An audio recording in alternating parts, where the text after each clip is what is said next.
Am zice noi că este cel mai important lucru cu putință. Nimic nu e mai important decât mântuirea. Nimic nu e mai serios decât salvarea sufletului. Și totuși, în termeni practici, în termeni concreți, cât valorează mântuirea, cât de importantă este mântuirea, salvarea sufletului pentru tine personal. Am vrea să citim aceste versete cu rugăciunea ca Domnul să cerceteze fiecare inimă din locul acesta.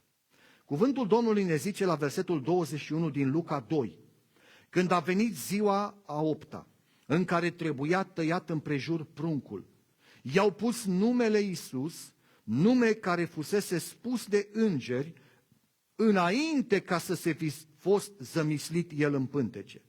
Și când s-au împlinit zilele pentru curățirea lor după legea lui Moise, Iosif și Maria au adus pruncul la Ierusalim ca să-l înfățișeze înaintea Domnului. După cum este scris în legea Domnului, orice întâi născut de parte bărbătească va fi închinat Domnului.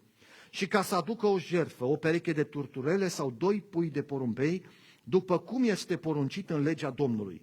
Și iată că în Ierusalim era un om numit Simeon. Omul acesta ducea o viață sfântă și era cu frica lui Dumnezeu. El aștepta mângâierea lui Israel și Duhul Sfânt era peste el. Duhul Sfânt îl înștiințase că nu va muri înainte ca să vadă pe Hristosul Domnului. El a venit în templu mânat de Duhul și când au adus părinții înăuntru pe pruncul Iisus ca să împlinească cu privire la el ce poruncea legea, Simeon l-a luat în brațe, l-a binecuvântat pe Dumnezeu și a zis: acum slobozește în pace pe robul tău, stăpâne, după cuvântul tău, căci au văzut ochii mei mântuirea ta, pe care ai pregătit-o să fie înaintea tuturor popoarelor, lumina care să lumineze neamurile și slava poporului tău Israel. Tatăl și mama lui se mirau de lucrurile care se spuneau despre el. Simeon i-a binecuvântat și a zis Mariei, mama lui: iată, copilul acesta este rânduit spre prăbușirea și ridicarea multora în Israel și să fie un semn care va stârni împotrivire. Chiar sufletul tău va fi străpuns de o sabie ca să se descopere gândurile multor inimi. Mai era acolo și o prorociță, Ana, fata lui Fanuel din seminția lui Așer. Ea era foarte înaintată în vârstă și trăise cu bărbatul ei 7 ani după fecioria ei. Rămasă văduvă și fiind în vârstă de 84 de ani, Ana nu se depărta de templu și zi și noapte slujea lui Dumnezeu cu post și cu rugăciuni. A venit și ea în același ceas și a început să laude pe Dumnezeu și să vorbească despre Domnul Isus tuturor celor ce așteptau mântuirea Ierusalimului. Doamne, te rog să lași aceste cuvinte să aducă rod în inimile noastre. Te rog să binecuvintezi orice suflet din locul acesta și să-l ajuți să-și îndrepte toată inima, toată viața și toată credința doar spre Tine. Ajută-ne, Doamne, ca ascultând cuvintele acestea, să dorim să avem o viață de ascultare mai serioasă și mai hotărâtă înaintea Ta ca niciodată. Întărește-ne în privința asta și dă-ne putere pe drumul ascultării de voia Ta. Amin. Amin. Ocupați locurile.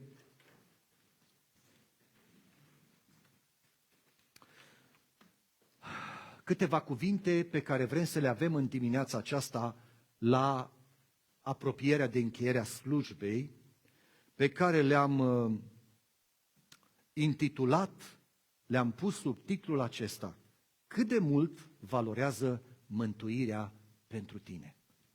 Cât de mult contează pentru tine mântuirea aceasta? Cât de mult o apreciezi? Cât de mult îți arăți recunoștința față de Dumnezeu pentru mântuirea pe care ai primit-o? Și am ales, nu e la întâmplare, pus exemplul acesta al unui om extraordinar al Noului Testament. Apare o singură dată în Biblie. Apare doar o singură dată aici, în Evanghelia după Luca, un om extraordinar pe nume, cum îl chema? Simeon. Aș vrea să vă zic în primul rând ce reprezenta numele acesta. Ce însemna numele acesta Simeon? Dacă vă aduceți aminte din Vechiul Testament, din Cuvântul lui Dumnezeu, din Cartea Geneza, veți găsi în capitolul 29, cu versetul 33, cum s-a născut al doilea fiu al lui Iacov, cum s-a născut al doilea copil al lui Iacov, pe care îl chema Simeon. Simeon s-a născut ca urmare a unei minuni și a unei lucrări extraordinare pe care Dumnezeu a făcut-o cu soția lui Iacov și cu anume cu Lea. Și Biblia zice că prima dată soția lui Iacov l-a născut pe Ruben. Și după ce l-a născut pe Ruben, cuvântul Domnului ne zice aici în versetul numărul 33 că a rămas iarăși însărcinată și a născut un fiu. Și a zis, Domnul a auzit că nu eram iubită și mi l-a dat și pe acesta. De aceea i-a pus numele Simeon, care înseamnă ascultare. Ce frumos e să știi că Dumnezeu îți ascultă rugăciunile. Simeon s-a născut ca un răspuns la o rugăciune fierbinte și ca un răspuns la o amărăciune pe care o avea Lea. Și a văzut că nu era iubită, nu era prețuită, nu era apreciată. Și Dumnezeu a turnat în ea darul acesta, și anume pe Simeon, care înseamnă ascultare.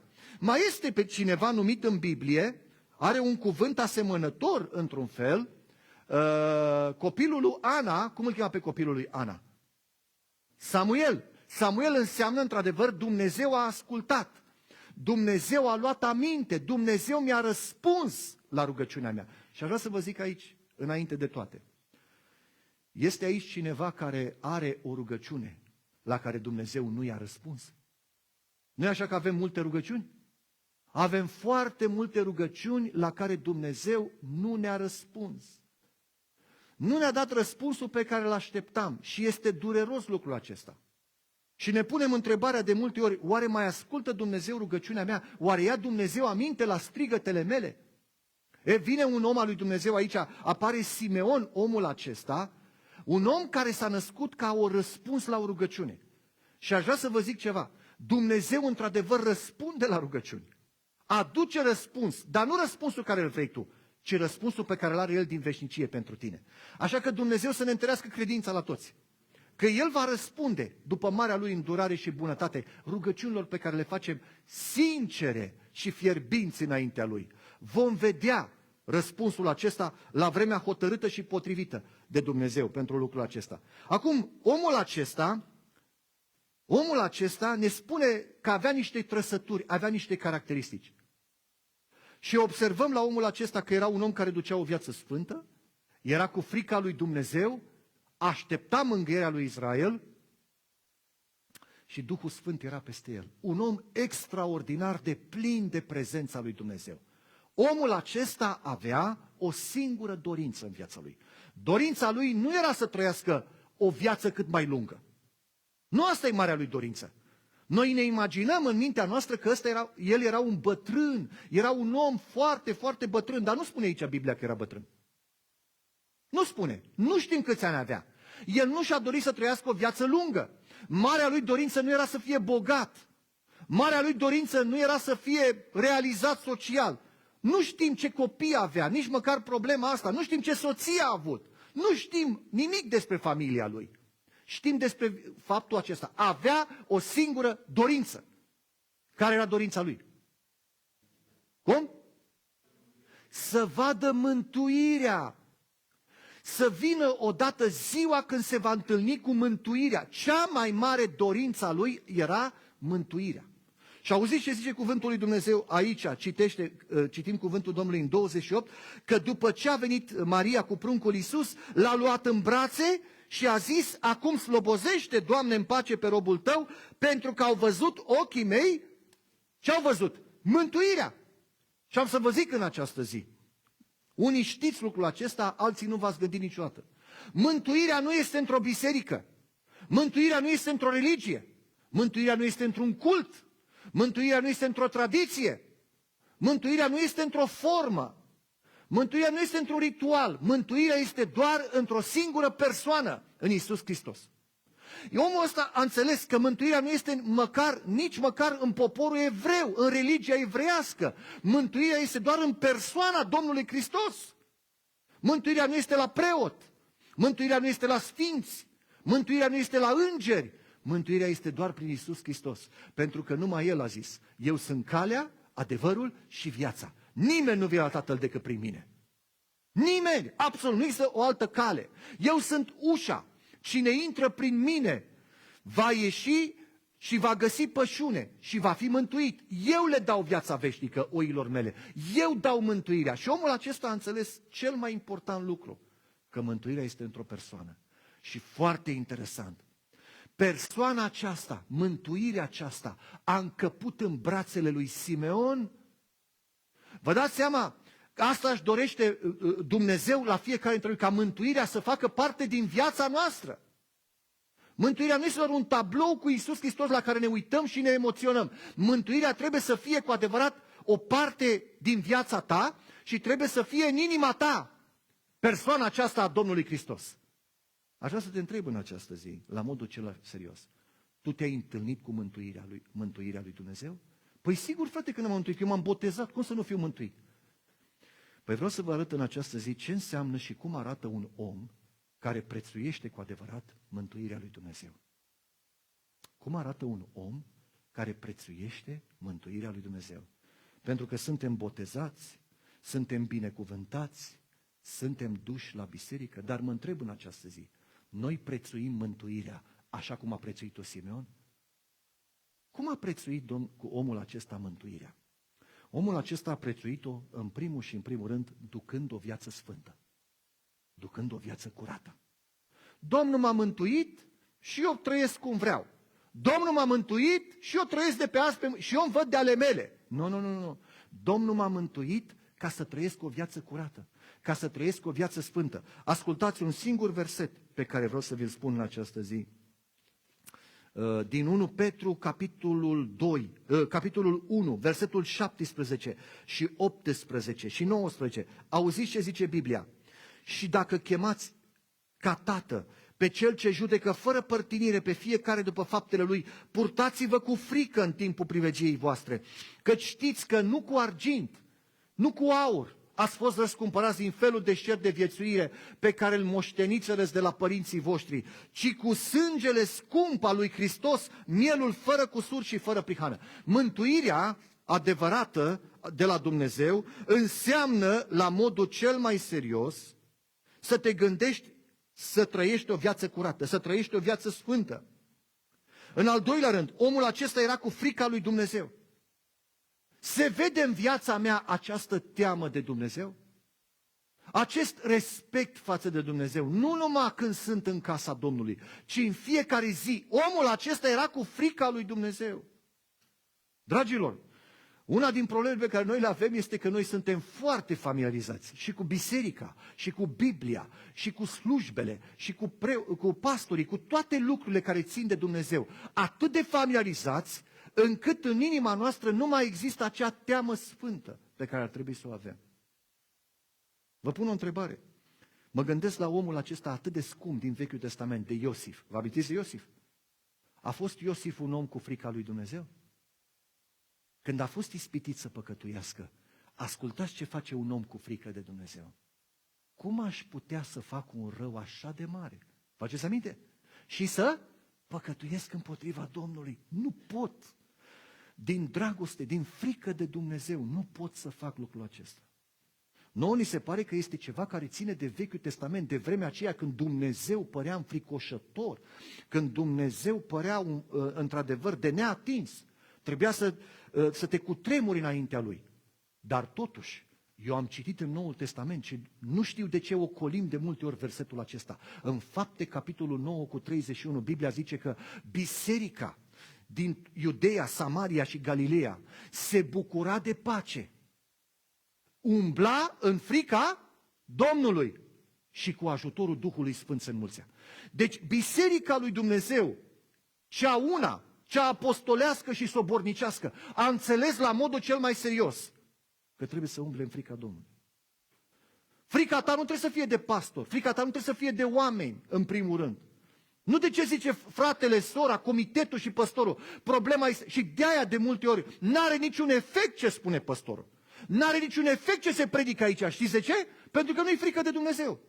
Că dacă noi am avea frică de Dumnezeu, n-ar trebui să treacă luni de zile până când cineva ne atrage atenția. Ceva e în neregulă cu tine. Ne-ar atenționa Duhul Sfânt. Ne-ar vorbi Duhul lui Dumnezeu. Aduceți-vă aminte cum ați început fiecare viața cu Dumnezeu. Viața cu Dumnezeu s-a început cu o frică de Domnul, în modul cel mai serios. Am început cu frica de Domnul. Am știut clar că calea asta pe care intrăm, nu ne jucăm aici. Dar au trecut ani și am început să devenim mai relaxați. Cum te-a dispărut frica de Domnul? Eu știu că la omul acesta n-a dispărut. A rămas până în ultima clipă. Și așa ar trebui să fie și la noi, oameni buni. Așa ar trebui să se vadă și în viața noastră. Și încheiem un an, oameni buni, în care fiecare știm dacă am trăit în frică de Domnul sau fără frică de Domnul. Despre oameni din lume se poate spune, și spune Biblia în Epistola către Romani, frica de Domnul nu este înaintea ochilor lor, nu interesează, nici nu îl respectă pe Dumnezeu, nu caută să facă. Dar e posibil să te numești copilul lui Dumnezeu și să nu fie în tine această frică de Domnul? Și în al treilea lucru pe care vreau să spun în această zi spre încheiere, este ce a avut omul acesta care a prețuit mântuirea, care nu și-a dorit nimic mai mult decât mântuirea lui Dumnezeu. Ascultați ce a avut. Duhul Sfânt era peste el. Dar și noi avem Duhul Sfânt și știm asta, nu ne îndoim de asta. Problema este, ai Duhul Sfânt. E clar că nu poți să fii mântuit fără Duhul Sfânt. Nu există mântuire așa de individuală, doar prin voință proprie. Există mântuirea doar prin Duhul Sfânt, doar prin nașterea din nou. Problema este, aș vrea să te gândești, măcar în ultima duminică acestui an, tu te lași călăuzit de Duhul Sfânt? Omul acesta nu numai că avea Duhul Sfânt, el a venit în templu mânat de Duhul. Extraordinar! El a venit spre casa lui Dumnezeu, călăuzit de Duhul Sfânt. El a venit sub călăuzirea Duhului lui Dumnezeu. El trăia sub călăuzirea lui Dumnezeu. Și aș vrea să te întreb în această zi, tu trăiești sub călăuzirea lui Dumnezeu? Este în inima ta dorința asta, Doamne, vreau să fiu călăuzit de Tine. Biblia zice că toți cei ce sunt fii ai lui Dumnezeu sunt călăuziți de Duhul lui Dumnezeu. Așa dacă ar fi să ne facem un inventar, în discuțiile care le-am avut, în afacerile pe care le-am avut, asta trebuie să se vadă în fiecare aspect al vieții noastre. Nu doar duminica aici la biserică, ci în fiecare zi a vieții noastre trebuie să se vadă călăuzirea lui Dumnezeu. S-a văzut călăuzirea lui Dumnezeu? Am vorbit călăuzit de Duhul lui Dumnezeu sau de firea pământească? Am acționat sub călăuzirea lui Dumnezeu sau sub călăuzirea firii pământești? Dragul meu, Duhul Sfânt nu-L ducem noi pe unde vrem noi. Vreau să merg în planurile mele și Duhul Sfânt e obligat. Nu. Duhul Sfânt merge înaintea noastră și noi după El. Omul acesta merge sub călăuzirea Duhului Sfânt, în direcția în care vrea Duhul lui Dumnezeu. Și Duhul lui Dumnezeu îl călăuzește în primul rând spre casa lui Dumnezeu. Dragilor, noi suntem într-o vreme în care s-a instalat în inimile multora o răceală teribilă față de orice ține de casa lui Dumnezeu și de părtășia frățească. Din păcate, aș vrea să vă spun lucrul ăsta. Din păcate, nu mai prețuim părtășia frățească așa cum ar trebui. Nu mai prețuim casa lui Dumnezeu așa cum ar trebui. Și totuși am citit în Biblie toți. Mai mult faci o zi în curțile tale decât? Vreau să vă pun o întrebare. Vă dați seama, ori de câte ori am venit, cât am câștigat. Și ori de câte ori n-am venit, vă dați seama cât am pierdut?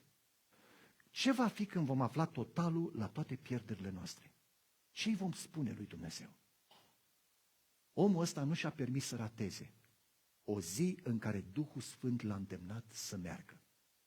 Și ar fi putut să zică, ce să ascult eu acolo? Pe cine să ascult, pe preoții ăia care numai la bani se gândesc? Ce să ascult eu? Ce să învăț în casa lui Dumnezeu? Noi am fi avut niște replici. Se ascultau cele mai proaste predici posibile în ziua aceea, în vremurile acelea. Dar ascultați-mă, el nu s-a dus de dragul preoților, nu s-a dus de dragul oamenilor, musafirilor, el s-a dus de dragul lui Iisus Hristos la templu. Oameni buni, de multe ori noi ne ducem la casa lui Dumnezeu numai de dragul unor vedete sau de dragul unor evenimente. Încercăm să-i atragem pe oameni cu tot felul de evenimente ca să vină la casa lui Dumnezeu. N-am vrut să știu între voi care vă adunați, spune Apostolul Pavel în Galateni, nimic altceva decât pe Iisus Hristos. Vreau ca să veniți aici nu pentru că vine Pavel și vă predică spune el, că nici cel ce predică nu sunt nimic, nici cel ce udă, nici Apollo, nici Chifa nu sunt nimic, ci Iisus, ci Dumnezeu care face să crească. Rațiunea pentru care ar trebui să venim aici este dragostea pentru Hristos. Dacă îl iubești pe Iisus Hristos cu adevărat, cauți strângerea, cauți părtășia, cauți legătura frățească, cauți întâlnirea. Omul acesta, sfântul acesta, temătorul acesta de Dumnezeu, a venit de dragul lui Iisus pentru că el nu-și dorea decât un singur lucru: să ajungă cât mai aproape de Iisus Hristos. Să fie unde este Iisus Hristos. Aș vrea să vă pun o întrebare. A meritat sau nu să meargă în ziua aceea la casa Domnului? A meritat? A fost cea mai binecuvântată zi din viața lui. Dincolo de ziua asta nu mai vrea nimic. Și zice: Doamne, pot să plec acasă, m-am întâlnit cu Hristos. Dar ce s-a predicat? Nu mai contează. Dar ce a vorbit? Nu mă interesează. M-a interesat un singur lucru. M-a interesat un singur lucru: să mă întâlnesc cu Hristos. Vă aduceți aminte, nu mai știu dacă am spus asta, dar e adevărat asta, Spurgeon a povestit asta, un mare predicator. Veneau oamenii, îl ascultau. Biserica aceea din Londra, Tabernacol din Londra, 10.000 de ascultători veneau să-l vadă în 2 schimburi, trebuia să-ți rezervi un loc cu o lună de zile, ca să poți să prinzi ceva acolo să asculți.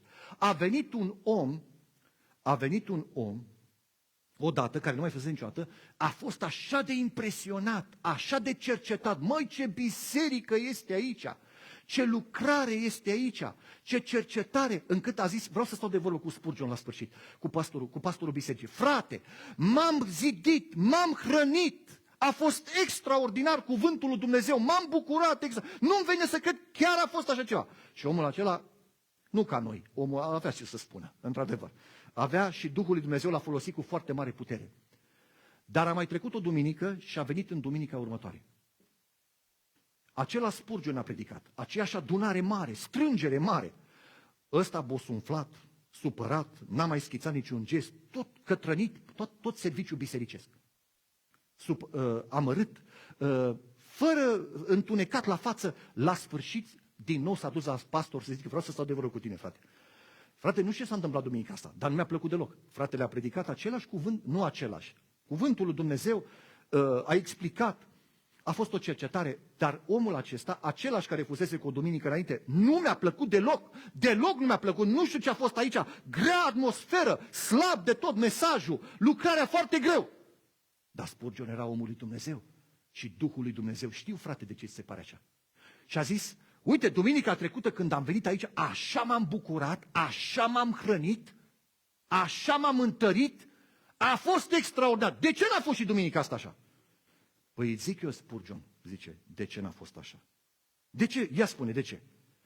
Pentru că este o deosebire între felul în care ai venit duminica trecută și felul în care ai venit duminica asta. Duminica trecută ai venit să-L vezi pe Hristos aici și L-ai ascultat pe Hristos și Hristos te-a binecuvântat. Duminica asta ai venit să mă asculți pe mine și ai fost dezamăgit. Te înțeleg perfect.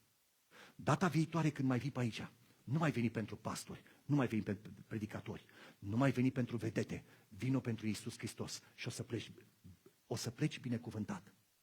Am să te întreb odată, am să te rog acum în ultima duminică: câte duminici din anul acesta ai venit pentru Iisus Hristos aici? Am venit aici ca să vedem că e sărbătoare, că e întâlnire, că așa se face. Câte din astea? Câte din 50? Câte din 500? Câte din 5.000 de duminici? Câte din mii de duminici ai venit de dragul lui Iisus Hristos? Și atunci ne mirăm: nu e măhar, nu e părtășie, nu e bucurie, nu e nimic aici. E totul gol, uscat și sec. Omul acesta ne predă o lecție din Ierusalim de atunci. Când te duci la casa lui Dumnezeu, nu te mai du de dragul unui om, du-te de dragul lui Iisus Hristos. Du-te și caută-L pe Iisus Hristos și dacă vii de dragul lui Iisus, vei pleca mai mult decât binecuvântat. Da, ar fi trebuit să vorbim de profeția care a făcut o rugăciune, nu mai este timp, ne oprim aici. A spus niște cuvinte extraordinar de frumoase, nu mai vreau să mă întorc spre ele. I-a binecuvântat pe Maria și pe tată și pe Iosif, i-a binecuvântat, spune cuvântul lui Dumnezeu. a făcut niște afirmații frumoase despre mântuire, despre Iisus Hristos. Aceasta e mântuirea pe care am așteptat-o și pe care trebuie oricare om să o primească. A făcut și o profeție teribilă, i-a dat o veste proastă Mariei, nu mai vreau să vorbesc mult despre asta, nu mai vreau să vă spun multe cuvinte, deși i-a spus niște cuvinte grele și Mariei. I-a zis că și sufletul tău va fi străpuns de o sabie, ca să se descopere gândurile mult ascunse ale multor inimi. I-a spus un cuvânt greu. I-a spus un cuvânt greu. Și asta s-a întâmplat. Maria a fost străpunsă. Și te-ai întreba că uneori, de multe ori ne străpunge, ne atinge, prea tare ne zice, prea direct, prea apăsat. Ce cuvinte? Noi vrem să fim purtați pe aripi de îngeri când venim la casa Dumnezeu. Ce cuvânt îi dă Duhul Sfânt lui Simeon? De o parcă o pune la pământ și îi spune: Marie, ții un prunc în brațe și vei fi străpunsă. Nu ne place cuvântul ăsta deloc. Dar era cuvântul lui Dumnezeu. Era cuvântul lui Dumnezeu. Și noi nu ne-am mai bătut capul, n-am mai studiat, dar aici este o mare binecuvântare de la Dumnezeu în cuvântul acesta. Maria, tu vei suferi, tu vei trece printr-un necaz, tu vei plânge, tu te vei întrista, dar vreau să ții minte un lucru. În ciuda întristării tale și în ciuda suferinței tale, în ciuda durerii prin care tu vei trece, Dumnezeu va da cea mai mare binecuvântare pe pământul acesta, prin Fiul tău, prin Iisus Hristos. Maria, este dureros, este trist ce urmează să se întâmple, dar să ții minte. Înainte de marea binecuvântare a mântuirii, mai este un pas al suferinței prin care treci. Și să nu-ți pare rău că treci prin asta, pentru că e și pentru binele tău. Datorită jertfei Lui vei fi mântuită și tu. Vei fi și tu răscumpărată pentru veșnicii. Știu că e greu cuvântul acesta și vremea s-a dus, dar vreau să vă spun doar atât. V-ați gândit vreodată că există suferințe? Și tu te întrebi în această zi: de ce, Doamne, sufăr, apăsări, atâtea încercări, de ce sunt străpuns, am mers în direcția Ta? V-ați gândit vreodată că există suferințe care conduc și duc spre binecuvântare? V-ați gândit vreodată la asta? V-ați gândit că există lacrimi ale durerii care în final sunt porți spre binecuvântare? Nu ne place cuvântul ăsta, dar o să mă opresc după ideile astea imediat. Vreau să vă spun la această zi, spune Biblia, spune apostolul Domnului Iisus Hristos, spune apostolul în Evrei: suferiți pedeapsa, Dumnezeu se poartă cu voi ca și cu niște fii. Care este fiul pe care nu-l pedepsește tatăl? Și pentru moment ni se pare dureroasă suferința, ni se pare grea, dar mai pe urmă aduce ceva bun. E adevărat? Roada dătătoare de pace a neprihănirii. Te-ai gândit că suferința este o școală în care Dumnezeu te prelucrează pe tine, te formează pentru desăvârșire, pentru a fi plăcut în totul lui Dumnezeu?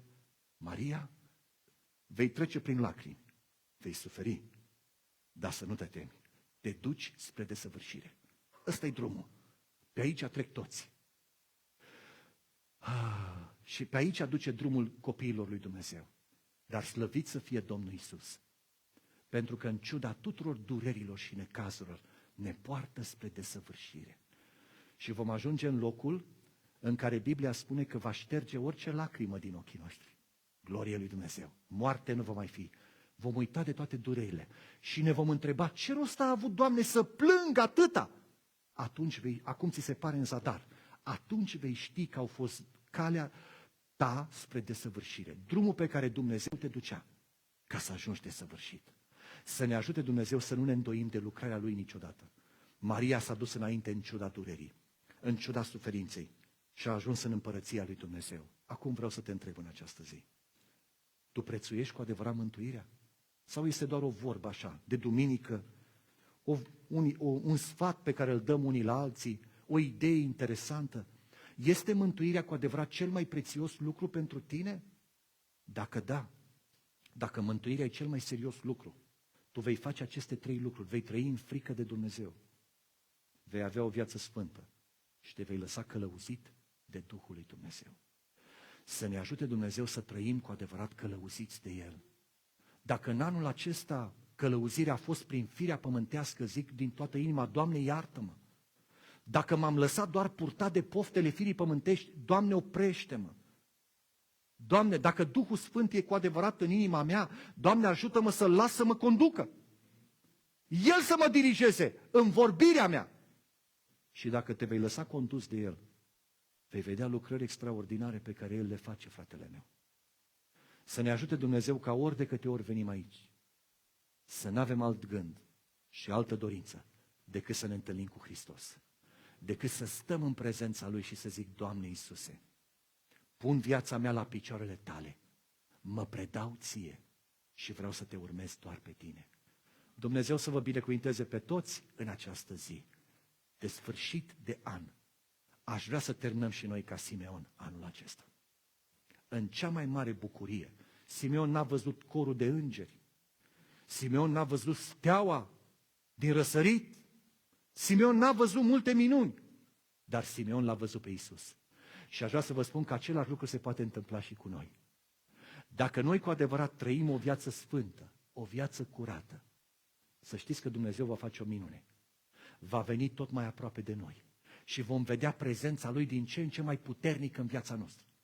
Și Biblia zice, cine are poruncile mele și le păzește, acela mă iubește. Și cine mă iubește, va fi iubit de Tatăl meu. Și acum cel mai frumos, noi vom veni la El și vom locui împreună cu El. Pentru câteva momente, Hristos a locuit în brațele lui Simeon. Știți de ce? Că l-a iubit din toată inima, că l-a ascultat și că s-a lăsat călăuzit de Duhul Sfânt. Mă rog ca Dumnezeu să facă ca și acesta să fie traseul vieții mele. Și dacă va fi așa, ne vom întâlni cu Simeon în glorie și cu toți sfinții care au ajuns înaintea noastră. Dumnezeu să vă binecuvinteze, Dumnezeu să vă întărească și Dumnezeu să ne ajute pe toți care suntem aici. Să călcăm apăsat pe urmele acestui Sfânt, sub călăuzirea Duhului Sfânt și trăind o viață plăcută lui Hristos până la sfârșitul zilelor noastre. Amin. Ne ridicăm la rugăciune și încheiem cu mulțumire. Îți mulțumesc, Tatăl meu cel bun, pentru ziua aceasta, pentru părtășia pe care am avut-o, pentru harul de care ne-ai făcut parte în această zi, să ne întâlnim cu Tine în locul acesta.